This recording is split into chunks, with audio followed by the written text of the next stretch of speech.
విడుదల రజనీ గారి మీదే ఫస్ట్ వాళ్ళు కంప్లైంట్ ఫైల్ చేశారు బ్లూ బుక్లో. నేను విన్నా ఇది. ఎందుకు ఫైల్ చేశారంటే ఆ కార్యకర్తకి ఎప్పుడైతే ఇంతకుముందు జగన్ గారి హయాంలో ఉన్నప్పుడు ఆ కార్యకర్తకి ఆవిడ గారు ఇబ్బంది పెట్టారు. అంటే ఇక్కడ ఏంటి, జగన్మోహన్ రెడ్డి గారి దగ్గర ఉన్న ఎవరైతే ఎమ్మెల్యేలు కానీ వీలైతే ఉంటారో వాళ్ళే ఇబ్బంది పెట్టారు కార్యకర్తల్ని. అంటే ఎవరో ఇబ్బంది పెట్టట్లేదు, మాలో మనకే శత్రువు ఉన్నాడని చెప్పేసి అర్థమవుతుంది కదా. దీనివల్ల ఎవరు శత్రువు? బయటోడు శత్రువు, నీకే శత్రువు ఉన్నాడు. ఇది తెలుసుకోవడానికే ఈ బ్లూ బుక్ అనేది ఒక ఆయుధం అనుకోవాలి.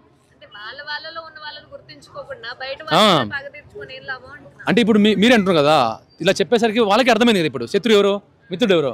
ఇప్పుడు శత్రువు బయటోడు కాదు, లోపల ఉన్న వాడే మనకు శత్రువు అని చెప్పేసి ఒక క్లారిటీ వచ్చేసింది. ఇప్పుడు విడుదల రజనీ గారి మీద చాలా మంది కార్యకర్తలకు అన్యాయం జరిగి ఉంటుంది. వైఎస్ఆర్సీపీ పార్టీ ఎప్పుడైతే అధికారంలో ఉన్నప్పుడైనా కూడా చాలా మంది కార్యకర్తలకు అన్యాయం జరిగి ఉండొచ్చు. ఆ అన్యాయాలన్నీ ఇప్పుడు వీళ్ళు ఎవరైతే ఇన్నాళ్ళు బిగబట్టుకుని ఉన్నారో జగన్ గారి దగ్గరికి వెళ్ళలేకపోయారు కదా, చాలా మంది అపాయింట్మెంట్ ఇవ్వలేకపోవడం ఉంటాయి కదా సీఎం గారు ఉన్నప్పుడు. అవన్నీ తెలుసుకోలేకపోవడం వల్ల అదొక మైనస్ పాయింట్ అయ్యి ఎన్నికల్లో ఓడిపోయిన దానికి ఇప్పుడు ఈ కార్యకర్తలు ఎవరైతే ఉన్నారో మాకు అన్యాయం చేశారు, ఎవరైతే నాయకులు ఉన్నారో వాళ్ళే మాకు అన్యాయం చేశారు, కాబట్టి ఈ అన్యాయాల నుంచి మమ్మల్ని బయటపట్టియండి సార్ అని చెప్పేసి వీళ్ళే కంప్లైంట్ అనేది రైజ్ చేస్తున్నారు దాంతో.